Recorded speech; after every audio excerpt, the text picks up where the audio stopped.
Well, viewers, whatever you are celebrating, we want to celebrate with you, whether it's a birthday, an anniversary, you're moving to a new apartment, you have a new house, you have a new job, whatever you're celebrating, we want to celebrate with you.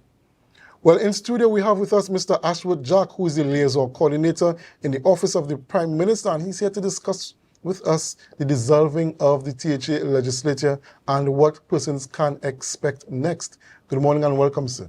Good morning, and thank you for having me. And let me also wish all those persons you wished earlier their birthday greetings. And I have a niece whose birthday is today too, Tobago, Jack, and she's in Qatar. They went to Qatar for her birthday, so I just want to wish her. Excellent. Well, we expect that you will submit Tamika's photo for tomorrow, right? So you can give her a special shout out. But as Akinlabi said, we heard yesterday that the House has officially dissolved, and we were waiting on it. We felt it. You felt we felt it in the air that the election is on its way, but we just did not know when, and we still don't know exactly when. But we know the time period or the time frame within which we're expecting an election, and we heard hints about a possible early January, maybe at the end of January, we're looking at having an election. What is next? The Tobago House of Assembly election is never a mystery. It is never a mystery. Let me explain that. The Tobago House of Assembly election is the most predictable election in the country, maybe in the Caribbean. It is the only election that no individual has the power to call. National election, you could have a snap election and stuff like that. But when we were doing the Tobago House of Assembly Act, the bill to be formed into an act, we wanted to take out that mystery out of that. And so the Tobago House of Assembly election are called in one or two out of two ways. The act says upon the day that the House was elected, it stands dissolved. So that takes the mystery out of it if you go into the end of the term. It means that the House would have been dissolved, automatically dissolved on the 7th of December. And the other way the House is dissolved is by a resolution passed in the House. So in any case, nobody has this mystery that happens in county council election in T.H.A, in the general election. You can call a snap election. You can call an early election in Tobago, but never a snap election. Snap means only you alone know, you call it, you set the date. And an early election, it means that you have to go to the House. The House, it is done by a motion. It has to be voted on by the majority of members in the House. So yes, that is what was done yesterday. And it came as no surprises to me. I think I probably studied in this politics too much. It would not have been a wise thing to allow the House to dissolve itself. It have never been done since 1996. Mm-hmm. And if I was a political opponent, I will beat you to the ground if you allow the House to dissolve itself. I'll find all kind of reasons why you didn't want to dissolve the House. So it wasn't, as I recognized that there were two sit-ins in the same month, mm-hmm.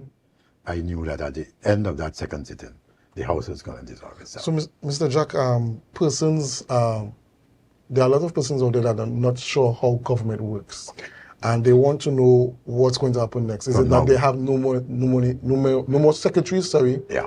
Are there no more secretaries? Is the government going to shut down? What's going to happen? And that is what I was coming to next. The dissolution of the House does not mean that the government ends. It means that the House will not have any more sit-ins, per se, that members who are not members of the executive will not be paid, but the executive council or the executive of the island continues until the day the results of the election comes out. In fact, the chief secretary is chief secretary until the new chief secretary takes the oath of office. So whenever, and the oath of office is normally taken 3 days after a primary election. So the Chief Secretary and the Executive Council continues until the day of the taking of the oath of office.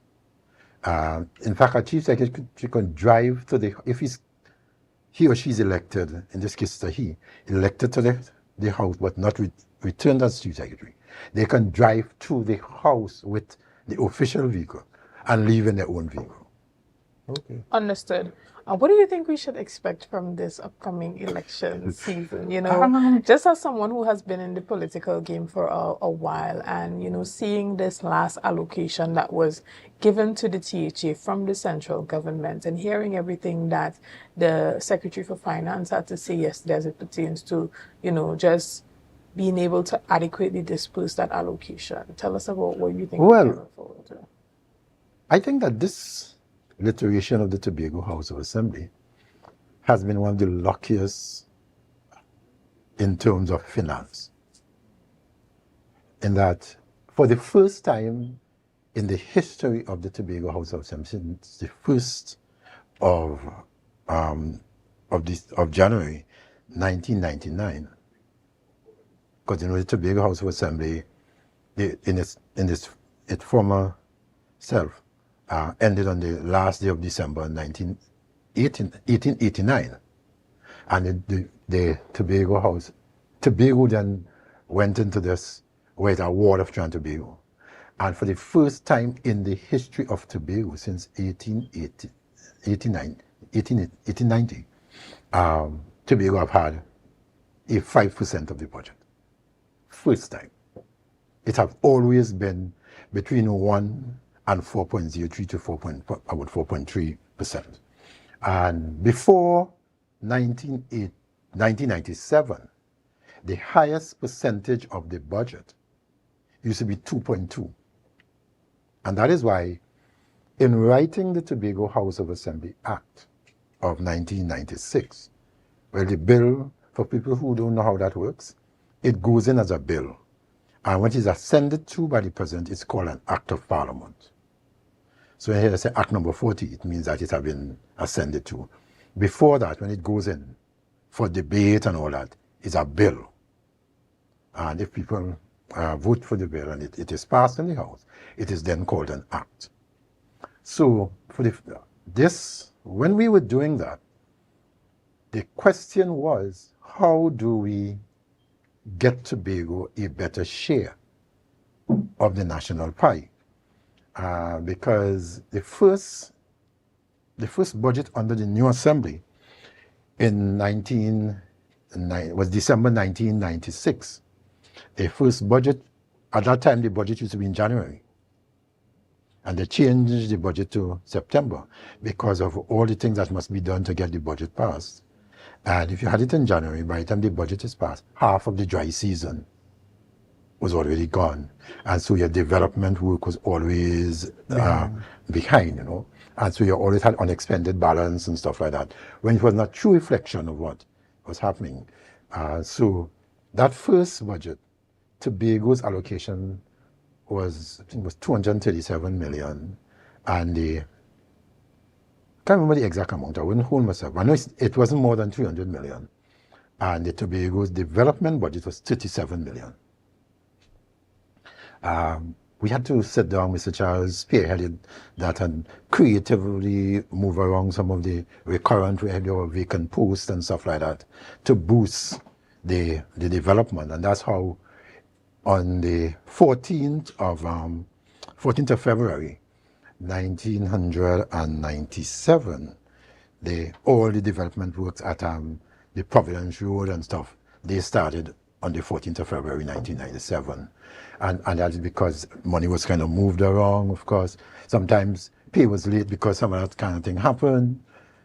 But that is how that worked. So what happens from now to then is that the Executive Council doesn't change. Mm-hmm. The Executive continue to work. They have the same power that they had up to yesterday. Mm-hmm. The same power applies. They spend as see fit as provided for in the allocation.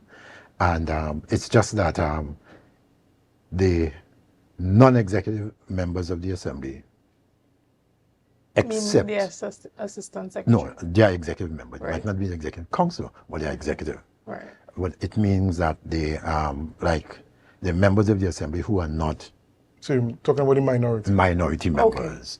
That exclude, of course, the presiding officer. Okay. The presiding officer remains presiding officer, just like the executive council, until they hand in over. Because the presiding officer is the person who makes all the provision for the swearing in of the new assembly. Okay. So, Mr. Jack, I just want to find out something. You stated that the chief secretary could be the chief secretary right up until the moment of swearing in. Yeah, correct. Is it law or is it practice? Tell me whether it's law or practice that after the elections, the chief secretary is the chief secretary. Yeah. Can he take any executive action or sign off on any executive documents He's chief secretary until and chief secretary even is after the elected. elections? Yeah. So it's illegal, but is it proper? To me, if you have 3 days, you really should not get involved, especially in executive decisions. It's the people have already spoken; they have already made a decision, and therefore there's a 3-day period. So you really, in all good consciences, you really should not. You know. So traditionally, is that usually a period to clear your desk, Yeah. get most of those things The minute off? people say, I don't want you, go home. You know, you Just- start packing up your stuff. The guys are who you are. If you're in a constituency office, even if you're not a member of the executive, once that election is done, you really should not be asked. I tell people, anytime I leave a job, nobody asks me to move anything because Yes. I don't have nothing that belongs to me in any office I hold at any time. Everything is in my bag. I go and come with them every day. So this election period we have here, we have about 3 months. Between 2 and 3 months. Yeah, between 2 and 3 months. So the campaigning is going to start. Yeah, these elections. Yeah, it's going to start, right? Yeah, it's election. What do you think will be some of the burning issues on the campaign trail? Not just but across all the political parties. Yeah. I think that there are going to be some issues with outstanding payment to contractors. And that will be an issue if properly. People have to be very careful how you deal with that. Because if not properly handled, one side or the other, it could be a real blowback for one side or the other. I mean, I know that it's going to be. I've heard some of the thing, and it is sad because it is one time I miss the platform because there's going to be a lot of false narratives been bandied about. Properly dealt with, somebody's going to be obliterated. Right, and we have spoken earlier about changing the culture surrounding politics and moving away from that type of dirty politics and this slandering. Do you There's a think that difference between... we are anywhere closer to that than No, we were before? we're not. I think we're worse than we were before. I have said this before. In 2001, changed the politics of Tobago. I hope not forever, but it had changed the politics. Up to the 28th of January 2001, when T.H.A was chief secretary, you couldn't discriminate against someone and let T.H.A find out. He made it absolutely clear. We are all Tobagonians. What changed the Tobago politics when the incoming chief secretary spoke about a good Tobago, bad mind. And if you go back to that period, you will recognize immediately after the 2001 elections, the majority of contract workers were let go. Everybody from URP. We didn't have CPAP at the time. All the people from URP, the development program, anybody who was contracted to those, they were all sent home. And that continued.